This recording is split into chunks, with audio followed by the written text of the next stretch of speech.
Hello and welcome to Reproductive Rebel. I am your hostess, Adrian Irizarry. As an Eastern medicine practitioner that uses holistic approaches to women's care, I tackle the elephant in the room, our collective frustration with the allopathic healthcare system. In this podcast, I give you a new way to look at your body, understand what it is telling you, and care for your reproductive health. Welcome to this journey. I'm so glad you're here.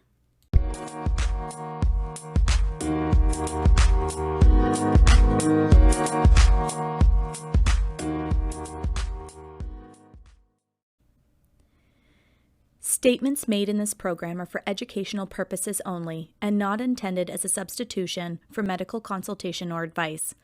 We do not claim to diagnose, treat, or cure any diseases.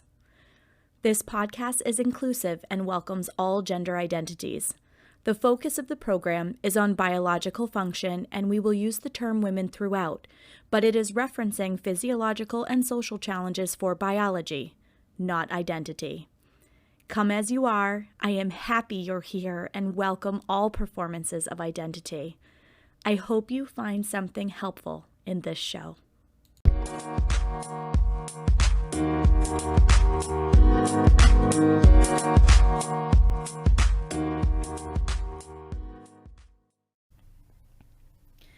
Dr. Antonika Chanel is a professor at the Maryland University of Integrative Health and is a board-certified traditional Chinese medicine doctor and classical naturopath with more than a decade of experience treating patients all over the world.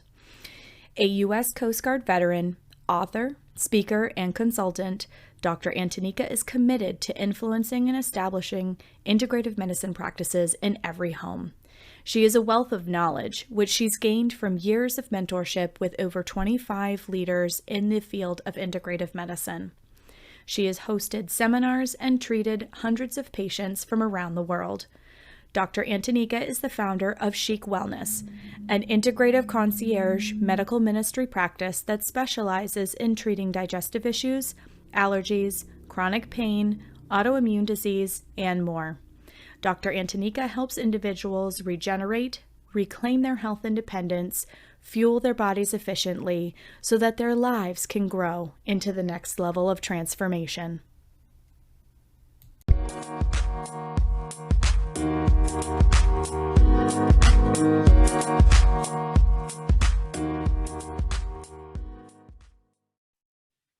Welcome back to another episode of the Reproductive Rebel podcast. I am Adrian Irizarry. I'm a certified peri-steam hydrotherapist and sound healer, and I am really excited to be joined by Dr. Antonika today on the show.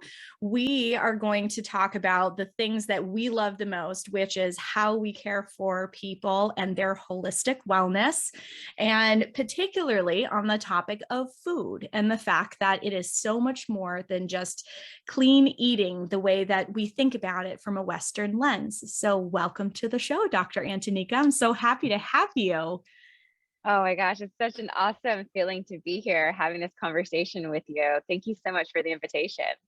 Absolutely. So Dr. Antonika and I have, we've been in each other's circle for a few years now. I have joined her for conversations about peri-steam hydrotherapy, and we've talked about all kinds of ways to wellness, although I know a topic that is near and dear to her heart is food. So I definitely wanted to have her on today to talk about food, although I'm sure she'll join us for a future program. So one of the things that I constantly find in my practice is that there are a lot of misconceptions that people have about eating healthy. Do you want to talk about that for a little bit? Yes, I do. There are a lot of misconceptions, and I think it's because there are so many different types of trends when it comes to losing weight and what healthy is, and there's so many different influences. And especially if you're someone who's going to nutrition school or in fitness and you're going to get your fitness certification, the first thing that we learn in those programs is the food pyramid. And we learn about macros and learn about micros, but really the understanding of what what a healthy living and healthy lifestyle begins after you've learned all that information and you start doing your own research. And so I'm not here to say that keto diet's wrong, paleo diet's wrong, or anything like that, but we really want to take a look at what are we looking to achieve, And in my practice, I practice Chinese medicine. I've been a Chinese medicine doctor for the past 12 years, and I've treated people at sea, on land, on private yachts, pretty much everywhere and anywhere in the world. And the very first thing that I always ask is, what is your lifestyle? What are you eating on a daily basis? What does health look to you? What does healthy food look like to you? And I always include the conversation about eating appropriately, because this is what Sun Mao said years ago, a Chinese medicine doctor. He said that the food is where we need to begin the healing practice. And then, acupuncture and herbal formulas, exercise therapy, and other manipulative therapies. And so some of the common misconceptions is that, if I just have fruits and vegetables, I'm healthy, or I only eat a little bit of meat, or I have like maybe, a little bit of this. Well, your body needs nourishment and it needs nutrition.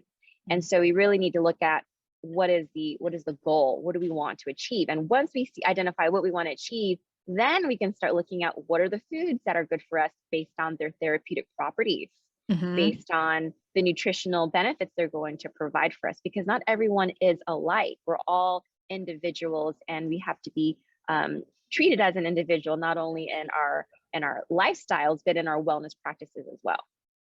Absolutely. I totally agree with that. An analogy that I use a lot with my clients is two coworkers that have decided that they're going to lose 10 pounds together, and they go to the same exercise classes and they eat salads together at lunch because they're going to be accountability partners. And one woman loses the weight and the other woman gets really frustrated because she's doing all the same things, but she's not achieving the same outcome. And I use that a lot as a way to explain, and a framework to explain that, food isn't inherently bad. There are just some body constitution types that need certain things in order to be in balance. And there are other body constitutions that same food will kind of work against them instead of for them. So maybe if all of those things that were in that salad were put into a soup, that other lady might have lost weight, right? Because she might have needed more warming properties in her diet rather than the cooling piece. So, it's a really great way to illustrate the fact that not all bodies are the same. And, my approach to working with people is really looking at the whole picture. And just like you said, lifestyle is a huge piece of it. And with food being a form of medicine, right? And a way to harmonize the body, and a way to build a really good foundation as a springboard for health and longevity, it's important to take all of those aspects into account. You're right. And, it's not only just about, the food. A lot of times it's about the lifestyle. What does your lifestyle look like?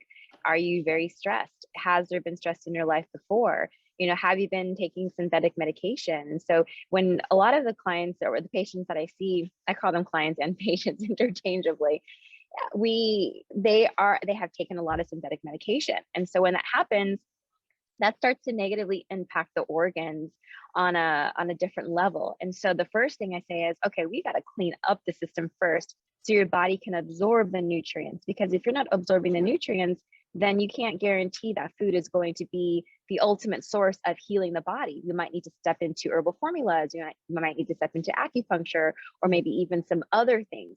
And every holistic practitioner knows and understands that we must clean up the body. Sometimes the kidneys, the liver needs to be detoxified. And we're not just talking about like a lemon cleanse. We're not talking about just, abstaining from food and doing a fast. We're talking about taking in substances. And what I mean by that is nutrition or homeopathics that are going to help guide the energy to move a lot of the stagnation that's prohibiting the function of these organs to work at an optimal level. Absolutely. I see it a lot with clients that come in and go, but I'm eating really clean and I'm eating really organic, and I don't understand why I still feel this way. Well, if their body can't process all the good stuff that they're taking in, they're only getting a portion of the benefit, and it shows up in menstruation. So even with the cleanest diet, if it's not all bioavailable, you don't have all those building blocks for optimal menses, for optimal energy, any of those things. Yeah, that's absolutely right. And that also comes up in Chinese medicine too. We feel it in the pulse. We see it in the Chinese tongue. We see it in your face and facial diagnosis. And it's interesting how, we don't need to have all these fancy technology in order to take those diagnostics. And then we ask questions about your menses. And you're exactly right. Those are like parameters that tell us what's going on in the body. And if we can just shift our mindset slightly to be able to accommodate for changing those challenges that we're experiencing, the body is so resilient and it will bounce right back. But if we allow ourselves to live in this life of deficiency for a long period of time, that's when many of us will probably decide, oh, well, we're going to try this and we're going to try that, or we're going to try this diet and my doctor says to do this or to take this medication. When really we need to identify what is the focus and then peel back the layers of the onion piece by piece. Absolutely. One of the questions that I get asked a lot in my practice is, okay, so food is medicine, right? So can food really make me wake up feeling more refreshed in the morning and alert? And based on what you're saying, it sounds like yes. I am the one, I am living proof. I'm such living proof of that. Before I even came across wellness, my journey began with being in the U.S. Coast Guard. I was very depressed. I was very didn't understand why I couldn't be that female on deck working with a bunch of other men on an aircraft. There was just a lot of depression that was created because of the lifestyle that I was living in. And I didn't know that was actually contributing to the way that I was feeling. And so when I started to dig a little deeper about, food, I couldn't find the food that was going to help me feel better. But what I found was that acupuncture was helping me get that way, helping me move the energy that was stuck. And then as I started to learn more about food, micronizing my food, taking green smoothies, having more of an alkaline based diet, my circulation was moving more. It was just better. And so therefore I'm able to get up and feel good about myself because my body was getting the nourishment that it needs. When we eat food that is not giving us the nourishment that we need, we are literally causing more toxic load to our system, and toxic load makes us heavy. Mm-hmm. And that heaviness it brings on depression and anxiety, and it just makes us feel very, uncomfortable. So it is very important that we have a standard of well-being that consists of eating food that is going to feed our brain and nourish our blood. I mean, we are made up of a lymphatic system, which is our sewage system. We're made up of a circulatory system, which is where all the blood runs through. And if both of these systems are compromised, then we can't expect to feel the way that we should feel. And the thing that keeps on causing, perpetual issues is when we continue to look to synthetic medication in order to keep us at our status quo. Mm-hmm. And so, of course, I am a huge, believer and educator on food as being thy medicine, because this is something that you have in your own home. Mm-hmm. And if you understand how to use it properly and you know how to, create the right types of foods that are going to nourish your body, then that is your medicine. But we have to take the time to learn this process. Absolutely. I agree with that. And when I talk with my clients about taking a new look at the way that they look at food, they're often surprised when I point to their kitchen cupboard and I go, do you have this herb? Do you have this herb? Do you keep this food regularly in your refrigerator? And a lot of times they'll go, yeah. I make that, I use that, I have that. And I'm like, okay, so let's re-envision how you're using that. So, a lot of times people have these tools at their fingertips and they've just never been taught how to put it into meaningful action so that they can be the driver of their own bus and they're empowered. That's a phrase I use a lot. Like, I want to put people in the driver's seat of their bus because they're the ones that have to live in this body, in this vessel for their whole life. And if they don't know what they don't know, they might not know the tools that they have right at their fingertips in order to empower them to live their healthiest and best life. And that's where I feel, as a holistic practitioner, I step in. Yeah, you're absolutely right. And it's also about like having more conversations like this and being a part of more conversations like this, because, we live in a society today where marketing is what drives us to purchase the things that we purchase. And so, for example, the first thing that anybody could do is take out milk of their diet, because milk is definitely something that we should not be drinking, because there is no other mammal on the face of this earth that drinks another mammal's milk. And it has been marketed to us in a way that just brings more money to the people who are in power. So the thing about milk on a chemistry level is that there is a hormone called, or is a protein called casein. And casein is a protein that baby calves need in order for their development. But for us as human beings, casein can be a very difficult protein for our body to process. And so over time, we become very lactose intolerant. So what do? We buy the lactose milk. But what we really need is we need a type of vitamin or amino acids that are going to help create the building blocks of protein that we don't get from eating meat and we don't get from drinking animal milk. There are cases in times when, sure, we can indulge in that if we like to do that, but it is encouraged that we drink more of a plant-based milk, like flaxseed, almond milk, oat milk. These are much better for us because the body can process it better, right? Mm-hmm. And I feel that the hormones that are in the milk also does not mesh well with a woman's menses and hormonal system, and that's why we start to get these volatile cycles and uncomfortable times of pain and discomfort, and it throws things off completely. So that's just one substitution of why I encourage a plant-based milk versus an animal-based milk. Well, and I even have some clients that will try to sell me on the idea of raw milk because it's less processed. Your thoughts on that? Yeah, so there is a process of pasteurization. Pasteurization was designed to make it more safer for us to drink milk. But for example, if you own a cow or you live on a farm and you have milk right from the calf, that would be a more preferred way to drink milk. But at the same time, you have to remember, once it's actually taken from the cow, put through the system, pasteurized, put into a bottle, and then set on the shelf, it's probably been weeks before the milk even actually got milked from the cow.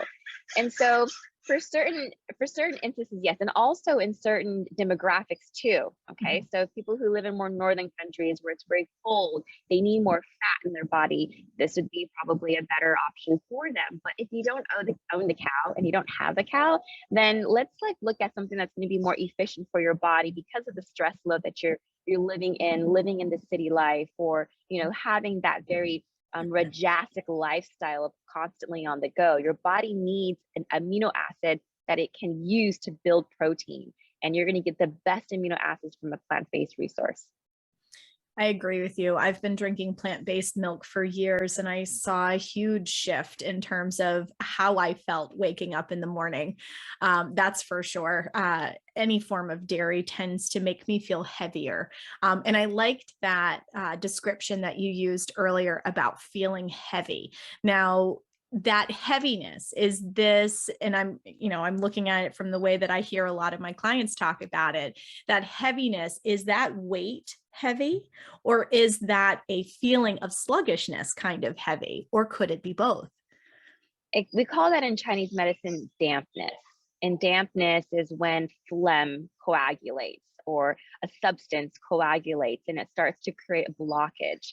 And if we don't move that blockage, then it's going to accumulate and eventually it will create a mass or it will create an uncomfortable feeling. Bloating is another form of blockage. And so, yes, it does exist. It's like energy trying to move, but it can't move. And so what do? We, massage our stomach or we take a digestive enzyme. That's another thing too.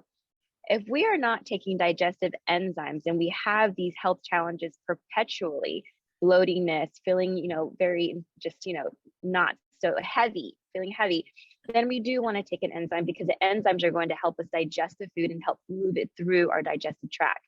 So this heaviness is something that can be alleviated, and by watching the food that we eat, by taking enzymes and understanding that this is phlegm in the system that needs to move.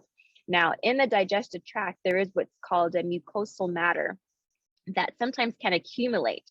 And if that accumulation persists, then it can block the body's ability to absorb the nutrients, which is absorbed through the villi. And so if we don't clear that tract out regularly, then we're not absorbing the nutrients. And that heaviness is just that. It's that blockage, it's that mucosal lining that keeps on accumulating and keeps on creating toxic load to our system, which doesn't allow our cells to get that oxygenated blood and nutrients and the nutrients that it needs. Awesome. Now, that blockage, can that add weight to the body in terms of toxic load? Well, if we're looking at phlegm and its accumulation, now we're talking about the body not being able to breathe, the cells not being able to breathe. And so that eventually will start to sit into the body. Basically, a fat cell grows, and it grows because the body's trying to get energy to the mitochondria, trying to get nutrients to the mitochondria, which is the powerhouse of the cell. And if it's being blocked, then what's going to happen is the nucleus is just going to grow bigger and bigger and bigger. And then the fat cells are going to get bigger and bigger. And then all of a sudden, that is what you see on the outside, on the exterior. So we can reduce that by allowing ourselves to have more fiber. And I'm not talking about taking things like Metamucil and other fiber relieving type of substances, but, having foods that contain fiber, eating vegetables. And sometimes people have a hard time digesting fibrous foods. And I get that. And so what we need to do is we need to look at, okay, can we micronize it? How can we blend it in a way where our body can absorb the nutrients? And if we're still having a difficult time, then how about taking some enzymes? And if we're still having a difficult time, okay, let's find out exactly what is the root cause of this. And maybe we need to look at homeopathics to help clean up the system so you can start absorbing these nutrients and getting fiber in your system. Because one thing that we don't want is we don't want to own our sickness and our disease. We want to recognize that, okay, this exists. So how do we reverse this? Because this is the support that we need from our doctors. And this is what we get from our holistic doctors, because we are very educated in this area and understand how the body works from a standpoint of using food therapy as a means to reverse or restore the body of health. I love what you said there, because it made me think about some of the clients that I have seen over time that identify with their gut dysfunction, or they identify with, well, I've always had a hard time waking up in the morning, or, you know what I mean? Like they normalize this. And we have some of these larger cultural subtexts that sluggishness, or we need a cup of coffee in order to get moving in the morning. And, instead of really looking at, well, the body always tries to reach towards homeostasis. It wants to be in balance. So what is creating that disharmony that's keeping us from optimal wellness? Wow, this is a really broad question, because it could be a lot of things. It can be our own demise. We could be getting in the way of wanting to achieve optimal health, our own mindset, our habits, having lived a culture of where the lifestyle that we've lived since we were a kid was eating, French fries and, a burger on the weekends, or just maybe eating Twinkies came from. This is exactly it. And until we actually understand and realize that these things are not good for us, and that if we just shift, then it's about the mindset. Another thing too is staying abreast and being interested in how to hone our health, because this is something that's not taught in schools. It's not taught in universities. It comes through experience. Our doctors don't tell us about them either, because they don't have the training in this. And so we need to we want to learn how to get past it by hearing and listening to more conversations and being a part of more conversations like this. Another thing too is that we want to turn our eyes to leaders and people who are at the forefront of the farming industry and understand what is happening in our agriculture today. Because if you haven't noticed that our crops are completely sprayed with pesticides that are causing a lot of long-term health concerns in modern day society. And if we are not aware of these pesticides that are in our foods, then we don't realize the value of a detoxification or a cellular reset that is going to help restore our body. Absolutely. It's terrifying. I'm just going to say it. It's terrifying to think about some of the chemicals that we are getting on the regular in our bodies, that unless it's something that you've placed a lot of emphasis on becoming educated about, that education really isn't in the forefront of the conversation. And, food is as much medicine as our spirituality is to our health, as our emotional state is to our health. Like, all of these pieces are so intertwined in terms of what brings us to optimal health. Food can be a very mindless activity for a lot of people in a lot of cultures. We sit in front of the TV, we eat, we work while we eat, we've lost a lot of the mindfulness around eating, not just in the kinds of things that we're eating and the kinds of things that are being ingested as a byproduct of what we're eating, but also in the habits and practices that we build around the process of eating that really does go into affecting our health. There's all of that, and I am totally in agreement with you in that. And then there's also the idea that food is a celebration. Mm-hmm. And that's the way that I like to think of it, as, sure, when I'm at home and I'm working, I work hard, I play hard. And what I mean by work hard, I mean that, I want to make sure that I'm giving my body the right and proper nourishment throughout the week, Monday through Friday. If I have kids, I want to make sure that they have the great nutrition that they can, and that they're getting the food that they need, so that way they can go and play their sports and they can perform better. In fact, there's a show on Netflix called Game Changers. And if you've never seen that show before, I highly recommend that you watch that documentary, because it shows you how incredible plant-based nutrition is. And I'm not here trying to convince everyone to go vegan, vegetarian, or plant-based, but it would probably behoove you to watch that and see how incredibly these athletes perform when they have the proper amino acids in their system. And so just having that kind of knowledge and understanding would help us, understand why we need to take a closer look at what we're eating. Another thing too is when you talked about the other bodies, the spiritual body, the physical body, the mental body, these are the practices that help us become stronger in those other bodies. Is a long practice that's existed for thousands of years. And cleansing, in fact, in India, they practice Ramadan. Mm-hmm. And Ramadan is, fasting from sunrise to sunset, and they eat during the darker times of the day. And this is to help give the digestion a time to just relax and digest the food and to work its way through. Same thing in other cultures. We are the only culture that does not have a practice such as this. We have Lent, which is probably, a couple of weeks or a month or so, but we want to learn to adapt and to identify and experience these different cultures, because that's really who we are as Americans. We are a melting pot of all these other cultures. And so when we look and embrace at what they do, the yogis, they'll do they'll do yoga, they'll eat very sattvic, meaning that they eat the food that they make that day and they don't have leftovers. These are very good practices because of the nutritional value that a food has, the moment from when it is prepared to the moment that it is eaten. So for example, I used to live in Japan for 5 years, and in Japan, we'd go to the markets, and in the markets, they would have all this live eel, live fish, everything was still alive.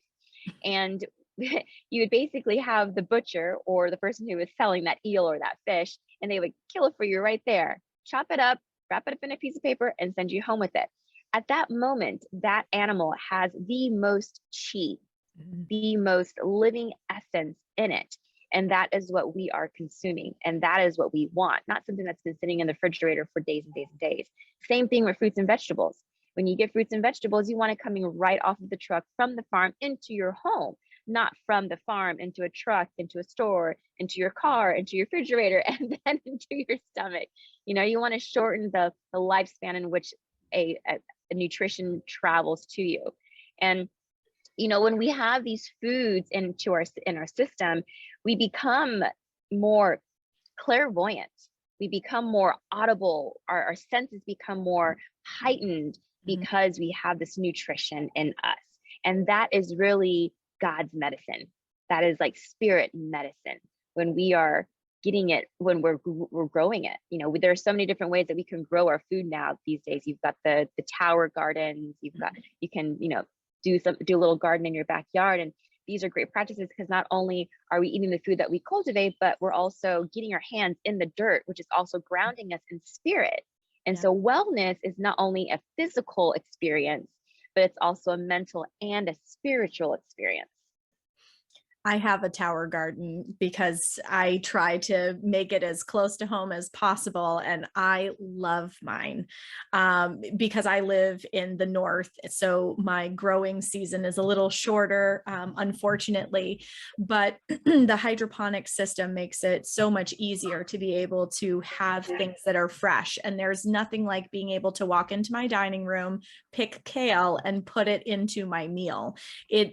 It tastes different. It feels different. Like there's literally nothing like getting it that fresh. And farmers markets are amazing, not to mention the local economy piece of things, but just being able to get things that are grown in your area. Now, for people who maybe don't have as much access to being able to get produce like that, are there ways of cooking that we can use to increase the level of chi in our food? There are, and it really depends on the environment that you're living in. For example, if someone's living in Washington State or in Oregon, it's a very cold state. So I definitely would not recommend a raw food diet. However, if you're living in somewhere like Florida or Texas, it probably would be a better idea to incorporate a raw food diet during certain times of the year, because you're not having to, your body's not having to work as hard to try and cook up the food. Whereas if you are in a warmer climate, your body has to work a lot harder. Whereas if your food is more cooked, and it changes the therapeutic value of it, which is going to allow the body to process it better. And that's what you need in colder climates. And so that's why Eskimos would eat, meat. That's why in the northern countries, they would eat more meat, because it's more substance in their body, and it's warming, and it keeps the body heated up in like a furnace. And so I would suggest that, foods that are warming to be consumed in the northern states, and foods that are cooling in, the southern states. And then this also goes for herbal formulas too, depending on if there's a blood deficiency, if there's a chi deficiency, okay, where do you live? And if you live in this region, then okay, what is it that we need to do to help your environment become as conducive to the environment that you're living and working into? You're probably not getting as much exercise in a colder climate than you are in a warmer climate. And so we have to ask those kinds of questions, because it's not true for everyone. Everyone's an individual, and we can't just give them all the same herbal formulas. We can make the recommendation, right? We can make recommendations to certain foods, like for example, ginger. ginger shots, ginger tea, adding ginger to your soups is really good. Adding sea salt, Himalayan sea salt breaks up a lot of the phlegm and it breaks a lot of the stagnation up. And so having that into your diet would be much better than iodized salt. And having things that are more herby, like cardamom and rosemary in your food, and growing them would be great. And you can grow them these days indoors under a light. And so there's lots of hydroponic ways that you can do. You can grow your garden indoors, even on a very low budget, and still get the nutrients that you need. But you're right, when you grow them yourself, you never go back, because it's so convenient just to go pick it off from your garden and then, put it in your salad. It's night and day. Absolutely. Well, and my kids find it, oh no, it's my turn. I'm going to go and pick the kale today. So it becomes something fun. Like, I have kids, and, trying to instill these values in them as they're growing up, is really kind of fun, because being able to fight over who's going to pick it off at the tower garden, makes it fun for them, and makes it something that they realize, oh, this can be a sustainable part of my life that really isn't a lot of work, because, oh, look, my two working parents are still managing to make this all happen. And so, being able to walk my talk and demonstrate the simplicity, like, I'm really hoping to instill that in my next generation. But it's something that, I find really rewarding to be able to share with clients as well, because you're right, there are so many ways to, I've seen some of those hydroponic tabletop, they're small and they would fit in a corner. So if you don't have a lot of room, you can set it right into a window. Or like up here, we don't have lots of daylight. So like my hydroponics tower has its own set of lights, and I set it on a timer and it gets 16 hours of light, and then it turns off at the end, because up here in the winter time, we're lucky if we're seeing like 8 hours of daylight. And so sometimes I'll even go sit next to that tower, because I feel like a plant that needs that light in the dead of winter. So very true. We do need light. It's phototherapy, and it's a practice in Chinese medicine, or most modern practitioners will use phototherapy, the red light therapy, having that in our, because we are light beings as well as made of sound and energy. So yes. Absolutely. And I love that. So I wanted to touch on fad diets a little bit, because, and I know that it's a super hot button topic, but one that I really want to talk about first is low carb. And get your perspective on low carb, because I know how it shows up in my practice, but I would love to know how it shows up in yours. So this is a really interesting topic to talk about, because I feel like I can talk about it from two different perspectives. I was a fitness professional before I became a Chinese medicine doctor, and I was all about, very certain amount of calories I can have, and I couldn't have these carbs and I couldn't have that carb. But as I began to see that was a very limiting way of becoming nutritious and becoming healthy while I was going through my weight program or my competitions, that is when disease begins, because we are not giving our body the carbohydrates that it needs, but we're not giving the right kinds of carbohydrates that it needs. And so sure, there's carbs in everything. There's carbs in fruits, there's carbs in vegetables. A lot of people think of carbs, they think of, low carbs. Okay, then I'm not going to have pasta, I'm not going to have bread. But it's not necessarily about not having pasta and bread. It's about reducing your body's amount in consumption of the amount of glyphosate that is in the wheat, that is causing your body to deteriorate the lining of the gut. That is when we become gluten intolerant, and that's when we start to have digestive issues. So when I hear people talking about how they're on a low carb diet, my first question is, well, why are you on a low carb diet? Like, what are you wanting to achieve? Because your body needs fuel, your brain needs fuel. If you don't give your brain fuel, then you're not going to be able to think. Your mental clarity is just going to be completely off. Kids, you see it in kids. Kids are constantly eating lots of carbs. Lots of carbs have lots of sugar. And then what happens? They start to become diagnosed with all of these different types of diagnoses when your kid is normal. The Mhm. only thing is we're probably not giving them the nutrients they need. Yeah. And so my first question is, what is your goal? Like, why are you on a low carb diet? And if it's for weight loss, okay, well, why are you feeling that you need to lose weight? And what has been the most difficult? What have you tried that didn't work? And now let's look at why that didn't work. Okay. Mhm. Oftentimes it's just because they're trying to eat less calories, but we all know we need exercise. We need to get that ATP going, that we need to get oxygenation in our blood. And even if it's just a light, brisk walk, that would be helpful. But most importantly, you know, carbohydrates if we're not having the right types of carbohydrates, our body is not burning the fuel that it should or that it could. And so that's why we need to really look at how do we make our system work as optimal as possible by cleaning up at least once a year. That's going to prevent dis-ease, and it's also going to help us live stronger. On the other side of that, when we're talking about it from a Chinese medicine perspective, it's kind of funny. We don't look at carbohydrates. We don't look at the food pyramid in that perspective. We don't look at macros and micros because, that does not give us the therapeutic value of what that food is. For example, goji berries.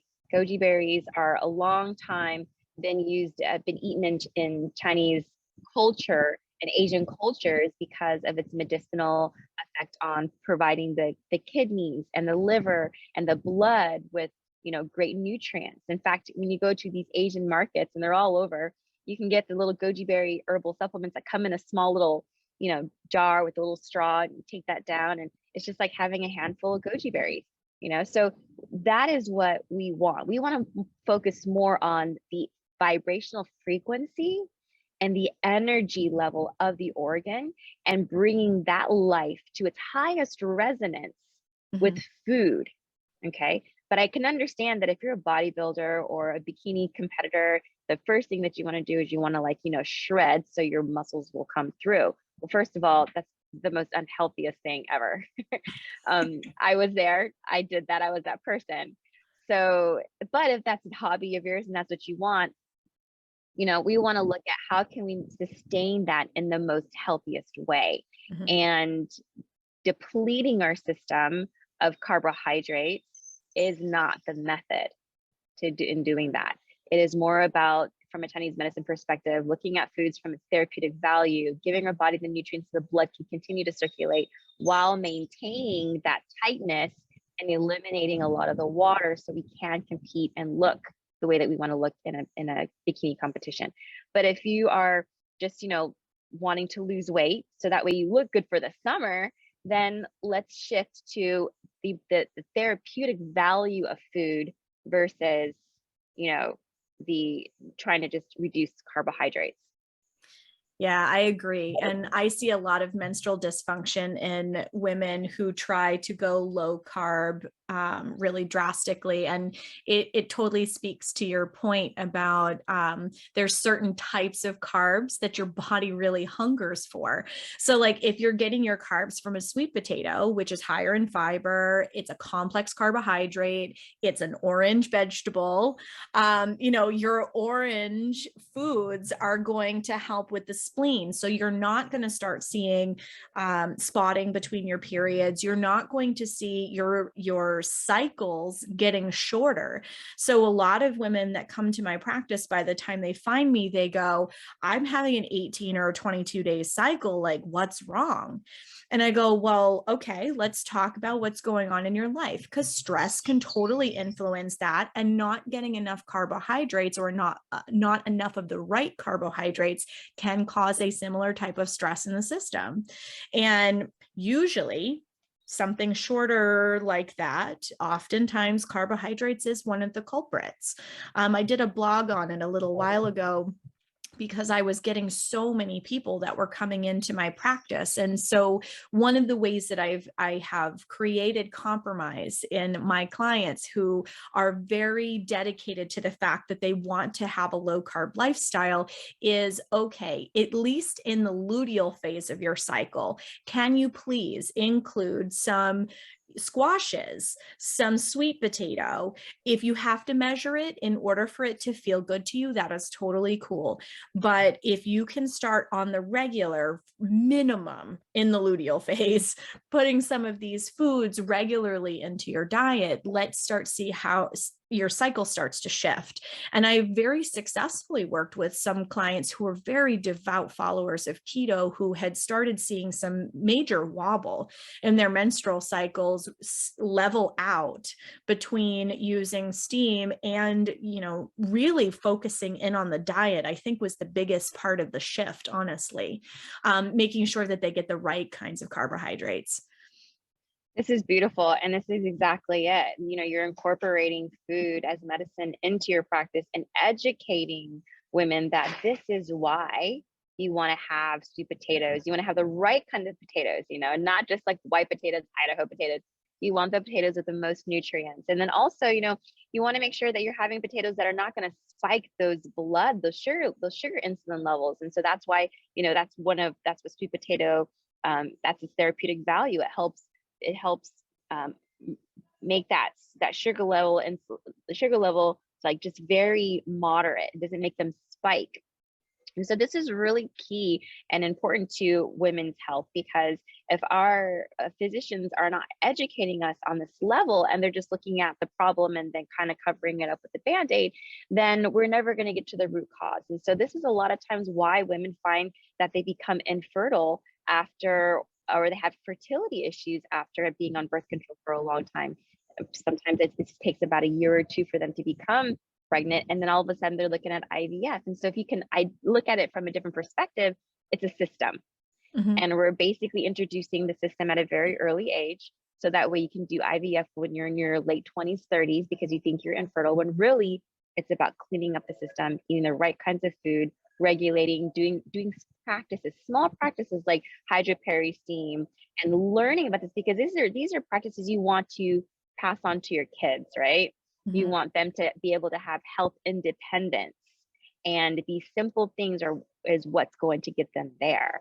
And then when we experience it, what are we going to do? We're just going to tell all of our friends about it and how amazing it is. And then therefore we won't need a lot of these synthetic things, because we are empowered Mm-hmm. by the right kinds of food. Another thing too that is really great for women is, you're right, during certain times of your period, and knowing your cycle well is going to show how you feel. So for example, seed cycling. I've written some things on seed cycling and how valuable seed cycling is. Mm-hmm. Eating certain types of seeds throughout the course of your cycle, because of the amount of omegas that it has. And omegas are the building blocks of the cellular wall that is very integral to the integrity of the cell. And so these small practices is what is key. And this is why we want to make sure that we align ourselves with the right kinds of individuals who have this knowledge and who are passionate about sharing this information, so we can be empowered and take our health into our own hands. Absolutely. I love what you said about seed cycling. I have talked to some of my clients about doing that. I've seen some really powerful shifts in people's entire cycle experience. People who, may not have been ovulating regularly or not creating enough healthy cervical mucus. All of a sudden, you put some flax in the follicular phase of their cycle, and boom, you've got, day 14 ovulation. You have a nice healthy luteal phase. The temperature stays up. Even in people who are kidney yang deficient, I've seen their heat level be higher when they're tracking their basal temperature with bringing some of those principles in. And it's super easy, like 2 tablespoons of flax, folks. Like, we're not talking about a lot. Something like that, and pumpkin seeds or black sesame seeds in the luteal phase of your cycle. Like, it just makes such a powerful shift in your experience. And like dark leafy greens in your luteal phase. I mean, you're going to need them in both, one for the substance building phase and the follicular phase. But, people who really struggle with liver qi stagnation, and they get really irritable and start having some of those PMS-y symptoms and things like that before their period, pull some dandelion tea into your repertory, or maybe you have some kale with as a side with your meal. All of a sudden, you're starting to see a lot less of that angsty, stuck, bloated feeling that you get just before your period starts. It's amazing the power of food, particularly for women. I get so excited when you start talking about this because I'm just like, yes, yes, yes. Well, one of the practices that I shared with my mother very early in my education was the power of black sesame seeds. And Mm, black sesame seeds, when you look at them on the bottle at the grocery store, it'll say no nutritional value. But all Asian practices will confirm that black sesame seeds are excellent for the kidneys. And mm, what they do is they help increase longevity. For example, if you're consuming 2 tablespoons of black sesame seeds on your rice or on your food, just sprinkle it on as you would pepper, right? Or sea mm. salt. And what you'll notice is that the gray hair and on your head will start to turn more, it'll turn black. The melatonin is restored because the kidney essence is nurtured with the black sesame seeds. And it must be black sesame seeds. It cannot be the brown ones. Mhm. And so it's like these small things that, and there's also, it's black sesame seeds are also grounded into a powder and they're added to herbal formulas, like He Shou Wu, which is an herbal that you can take and that also helps improve longevity. And so even in certain herbal formulas, you will find the root, the leaves, the barks, and the stem of a particular herb to help you get the nourishment that you've probably been lacking in, like dandelion root. Dandelion root is used in Chinese medicine, and it is added to other herbals to create a tea. And that's how teas became so powerful and well known, because that is how the Chinese would take their medicine. They Mhm. drank it in a tea. And so cha, tea, is what they do. And your teas would change periodically as your condition evolves and you begin to drink teas that probably don't have the herbs in them that you needed it before. So it's all about creating that pattern, just like the times in the years of the season. As the seasons change in nature, so does the seasons change in your body. And if we Mhm. can be consistent with that practice and how we eat, we'll begin to understand the environment of our own body. Well, and even looking at what's in season. So going back to, eating local, what is in season during that time frame is oftentimes exactly what the body needs during that time frame. Like right now, I have dandelions popping up all over my lawn. And, most people go, dandelions, weeds in my lawn, but they're magic. You can use dandelion leaves and put them into the bottom of a cup, pour a little hot water over the top of it. And if you're getting edema in your legs or like swelling in your ankles, swelling in your fingers, something really simple like that will actually have a really powerful effect. Be sure you're near a bathroom if you're going to do that, because it does make you urinate more. But little things like that, like our plant medicine, the plants around us, like give us exactly what we need in the seasons that we do. And the energetics of moving through those seasons as well. People complain about wanting to rest more in the winter time. Well, our culture says we need to live in this spring and summer energy all the time, and we need to be go, go, go, go, go. But that's not how our bodies are built. And if you look outside your window, that's not how the seasons are built either. You need that time for rest and preserving that kidney energy that you were talking about, because it is the key to our longevity. So when you're looking at the tree that has no leaves in the middle of winter, it's doing a lot to get ready for the spring, but we just don't see it on the outside. So we pull in and we rest in the winter time. We eat certain foods to nourish us during that restorative phase. I do a lot with black sesame seeds during that time frame, by the way. That goes on everything in my house. My kids even tease me about it.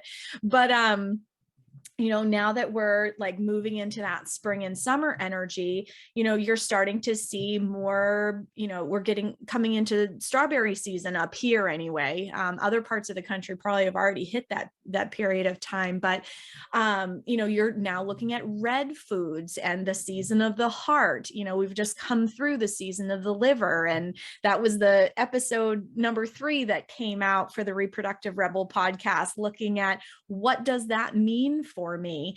We see more of these orange vegetables in the fall. Like, nature gives us what we need when we need it, if we're just open to looking at it that way. And now for a quick break and a word from our sponsor. I don't know about you, but I don't feel like I learned nearly enough about the physical and energetic demands of my adult female body when I was younger. Not Your Mama's Menstrual Course is an online self-study course to get exactly that, the information that most of us didn't get when our periods first started. In this course, I discuss the energetic changes and physical requirements of each phase of your cycle. Working in harmony with your cycle will help lessen your PMS symptoms and help you to properly support each phase of your cycle. Your month is comprised of so much more than just menstruation. There is a beautiful dance of hormones and energies that comprise our entire monthly cycle. Interested in learning more information? Get your copy of Not Your Mama's Menstrual Course today. Now, back to the show. You've hit all the points, and this is like something that needs to be played on repeat, because this is actually it. I see a lot of patients with not fibromyalgia, but with fibroids and cysts, and they're like, their doctors are like, hey, this is normal. This is normal. We'll see how you do in a couple of days. No, not let's see how you do in a couple of days or a couple of weeks. It's like, hey, what are you eating? Let's eat what's in season. And then I also see in practice a lot of patients will say, well, I don't like to eat vegetables. I don't like to eat this. I don't know how to cook this. Well, that is when we want to step into our highest power and challenge ourselves into, looking at recipes on how to make a squash, or, trying things that you've never tried before, because you never know what your taste buds will do. And so when we step into those unknowns and we realize the value of what, a squash can do for us, or what black sesame can do for us, we become more aware. And, our palate becomes even more broadened and widened.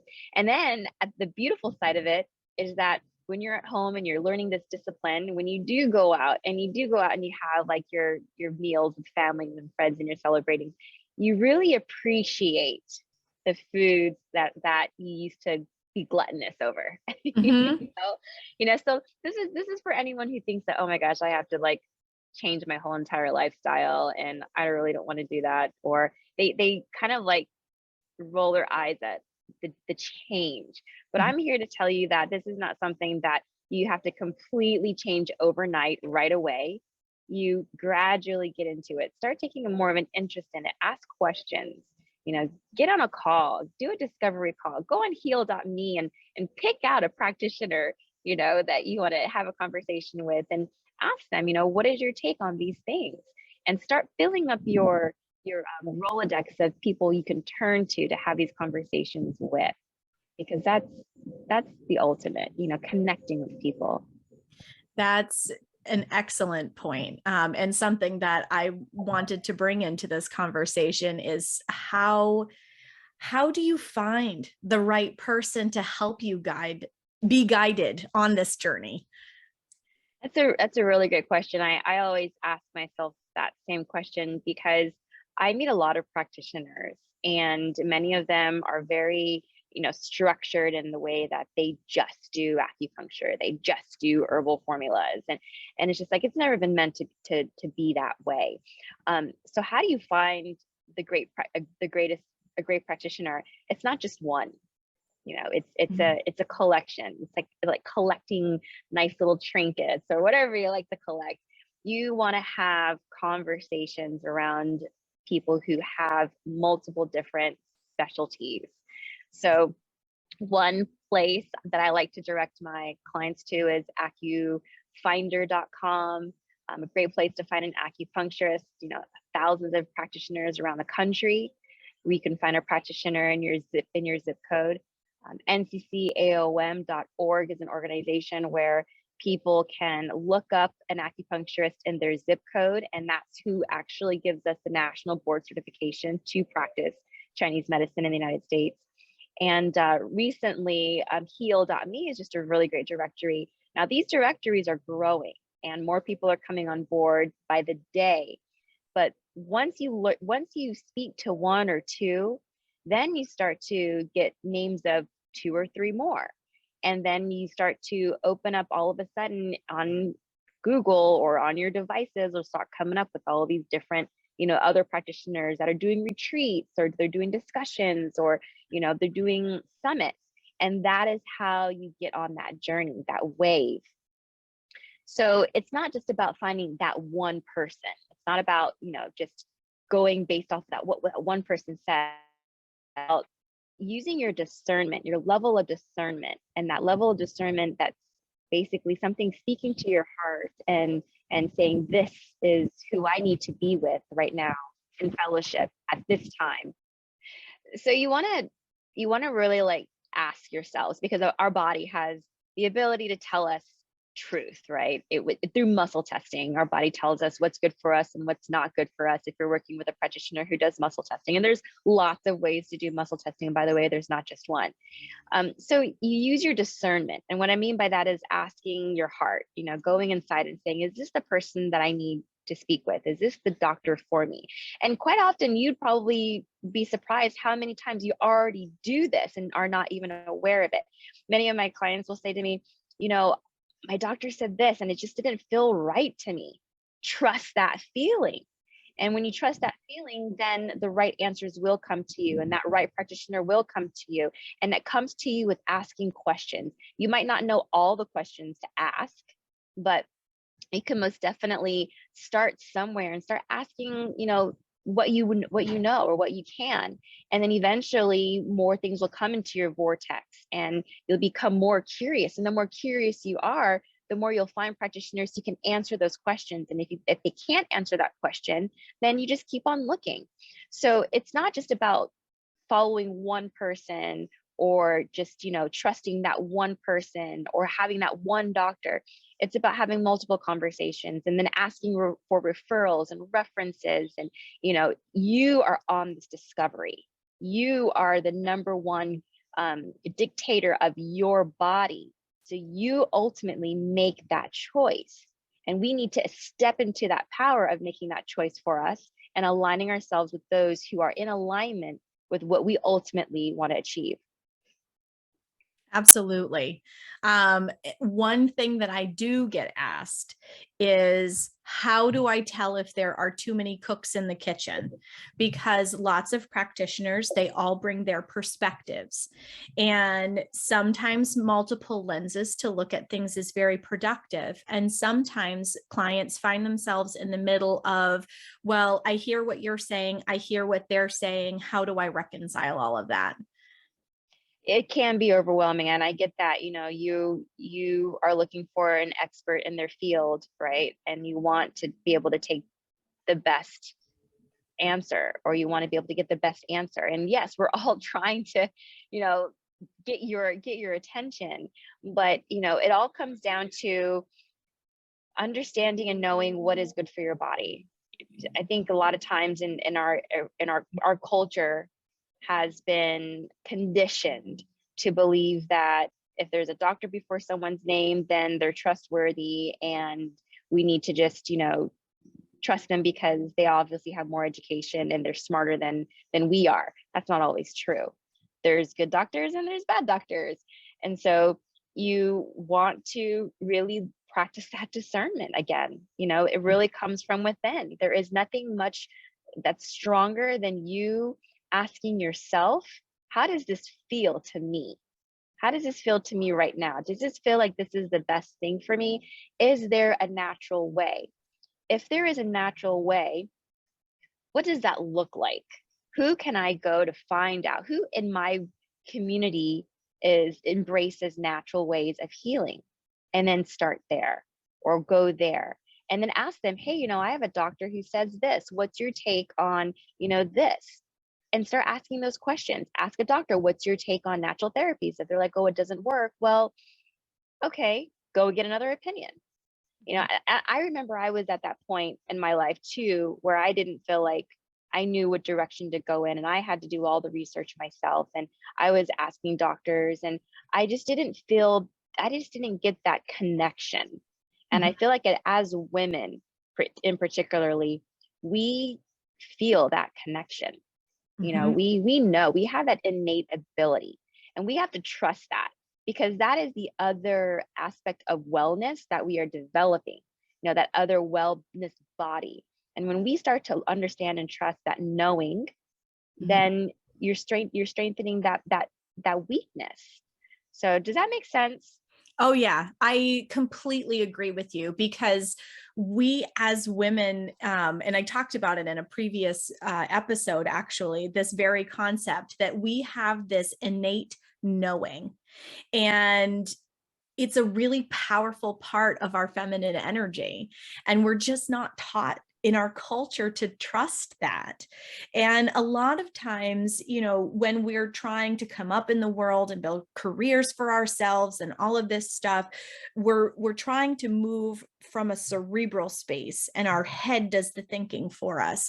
And then as we get older, we're like, hold on, my gut has been telling me all kinds of things my entire life. And the places I've gotten myself into trouble are the places where I've ignored that knowing that has happened in my body.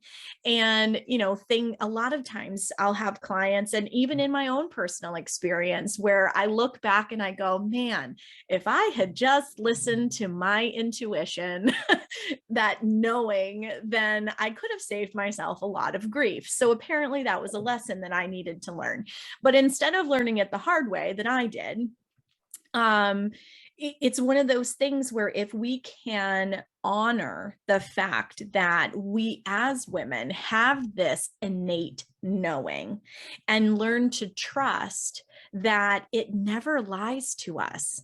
Like whenever I see those posts about, if you could go back and tell your younger self something, what's the one thing that you would tell your younger self? And the one thing I would tell my younger self is, don't ignore your innate knowing, because you just know what feels good to you and what doesn't feel good to you, what feels in alignment and what feels off. And I've learned as I've gotten older to advocate for that innate knowing.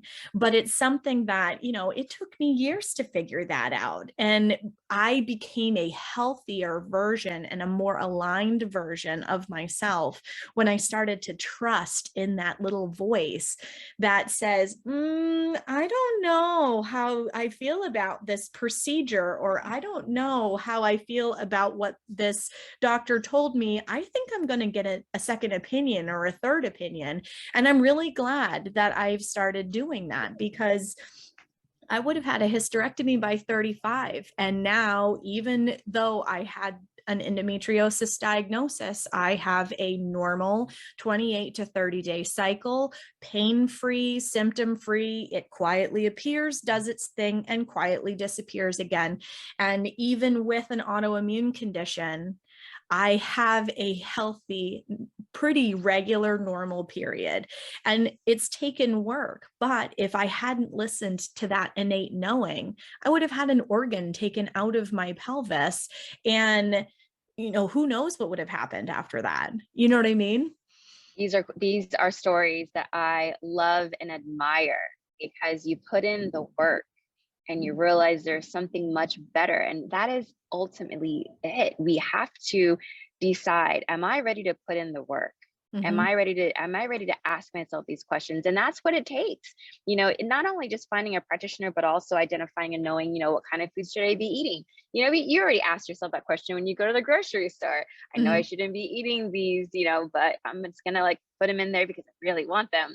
And then you look down the produce section, you're like, I really should be eating that, but I don't know how to cook it. So put in the work, grab the food, go look up a recipe and experiment. Sometimes that's just what it takes. And but you're absolutely right. Once you make those small shifts, your ability to understand what's going on in your body and your ability to form these relationships develop and evolve on all levels. Absolutely. Like I was saying earlier, you become more clairvoyant. And even so, when you start stepping into things like an acutonics, session, and you're getting treatment and you're treating that other body, when you're stepping into acupuncture or you're doing tribal medicine, you are strengthening your body's wellness ability on all levels. And you're seeing yourself from a different perspective. So. Absolutely. And not only do you see yourself from a different perspective in those sessions, but then your perspective shifts as a result of those sessions because they help you become more aligned with your true self. It's really a beautiful transformation. And I love being a practitioner on that journey with my clients because yes, we talk about food. Yes, we talk about steam. Yes, I bring vibrational therapies into my practice, but really it's multiple tools in my toolkit to help people on their journey to their best and healthiest version of themselves in mind, body, and spirit. Absolutely. And, I know that we kind of like touch on so many different topics, but it's just inevitable. You can't just talk about food, it's like the whole entire body. And I think that's what the new paradigm is all about. It's not just about compartmentalizing your wellness. It's about the new paradigm is about being incorporating of the whole body, not just the physical body, but all of the body. And that is the new wellness paradigm. Absolutely. I 100% agree with you. And I'm really excited because I feel like people are starting to be like, oh, there's more out there for me than going to my doctor, having them prescribe me a pill of some sort and sending me on my way. Or I have a real serious concern. My innate knowing is telling me that there's something wrong in my body. They've run these diagnostics on me. They tell me I'm fine. And I only get 15 minutes with my doctor and then I'm out the door. And even though I know that, Western medicine and allopathic approaches are a business, at the same time, like people are multifaceted. And we've been talking this whole time about the fact that a person is not a sum of parts. There's an energetic body, there's a physical body, like being able to look at all of that together to understand the whole person. Food is a really foundational piece of that, but it influences these other aspects of who we are as people. And that's one of the places that I'm really hoping that this platform is going to help create some meaningful conversations and some shifts. And yes, is there a time and place for Western allopathic? Yes. If I'm having an ectopic pregnancy, I want a very skilled OBGYN in that emergency room saving my life. But that is an acute care kind of thing that their toolkit is geared for. One area that people really struggle, and I see a lot of women that come into my practice that really struggle, is with the fact that this emotional and physical body and the interplay of all of these facets of who they are one, not taken into consideration, and two, they can't have enough of a meaningful conversation with their practitioner that they feel heard. So that connection that you were talking about gets lost. And I think it's an integral part to care. Absolutely. I mean, you hit it on all levels, 1000%, 1000%. And I don't think that there is one holistic practitioner that would disagree with what you're saying, because, it's just the basics. It's the basics. Well, and a lot of us get into this work because we've run into roadblocks in the current standard of care, and we're looking for other places to be able to support what we know in this innate knowing is needing support, but sometimes we just don't know where to find it. So, so speaking of where to find it, I want to close with asking you how people can find you, and if you can share with us like a parting gem that you would like our listeners to take away with them today. I just want everyone here who's listening today to realize that you are an incredible human being. You journeyed here to this earth for a purpose, and that purpose is not just to exist and to fulfill your life's passion. And the way that we do that is through really understanding our unique abilities, not only intellectually and physically, but also on a spiritual level. And that these conversations and discussions are not just designed to deter you in a different way that is not going to serve you, but they're designed to help open and broaden your horizon and your spectrum and your vision, the way that you see the world and the way that you see your life. So that way you can not only be a steward to yourself, but also to your family and the generations that will come after you. And so keeping these things in mind and knowing that you are a link in the chain and that we are all here connected and we're here a part of this plan and this project, this, this divine spiritual intervention that is being created. You are here for a purpose and a reason. I love that. I love that. So if people want to reach out to you, because I know that you do have a telehealth portion to your practice, how can people get in touch with you? So I'm on the heal.me directory, and you can look up my profile there. I also have lots of reviews there. You can book a complimentary discovery session with me to see if we would even be a good match. I also teach ear seed therapy, so that way you can understand how to use ear seeds and apply them to your family. Very non-invasive way to use acupuncture. And I also have a website. My website is ChiC Wellness, CHIC wellness.org. It's a medical ministry, and in that medical ministry, there is a concierge service where I provide a one-on-one concierge holistic practice to anyone throughout the country, anyone throughout the world. My service to you is a service that is through divinity. So basically, a medical ministry means that when we work together for a greater period of time, I am able to honor your contribution to me and the church as a tithe. And that's how I provide a service to the people in my community. Beautiful. Wonderful. So all of Dr. Antonika's information is going to be in the show notes. I just want to thank you so much for joining me on the program today. I always love talking with you. I feel like we always have amazing discussions, and I'm looking forward to having more amazing discussions on this podcast with you in the future. So wink, wink, nudge, nudge. I'd love to have you on again. But thank you so much for joining us today. This has been an incredible conversation that I really hope is going to be meaningful for a lot of people. Thank you, Adrienne. Thank you so much for letting me be here with you.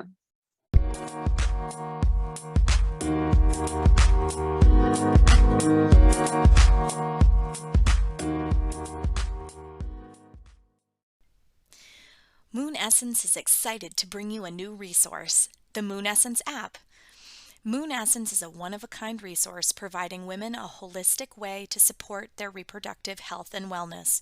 Feel in the driver's seat of your own health with evidence-based interventions proven to decrease symptoms experienced with your cycle each month, increase your fertility, and ease life transitions for women in every phase of life. Empowering women's bodies with education about their health journey is the heart of our work.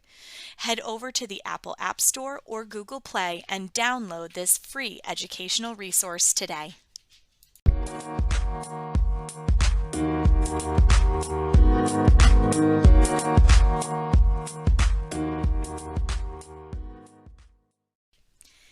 This podcast is made possible by listeners like you. If you like what you hear, please consider making a contribution to the Reproductive Rebel podcast. Your support in any amount helps us continue to inspire current and future generations. Show your love for this content in the listeners support section below. And thank you from the bottom of our hearts.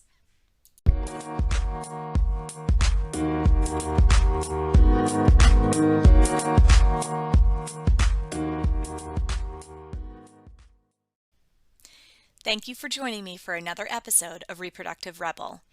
Reproductive Rebel is recorded by certified peri-steam hydrotherapist, herbalist, sound healer, and Chinese nutritional therapist Adrienne Irizarry of Moon Essence LLC. If you are interested in setting up an appointment with Adrienne for one-on-one support, ordering from our store, or checking out our course offerings, visit our website at moonessence.life. Be sure to subscribe to our newsletter to get insider information on upcoming events and offerings. Join the conversation. Like us and follow Moon Essence Me on Instagram, Facebook, Twitter, or LinkedIn. Your voices make this program possible. Thank you all for your continued support.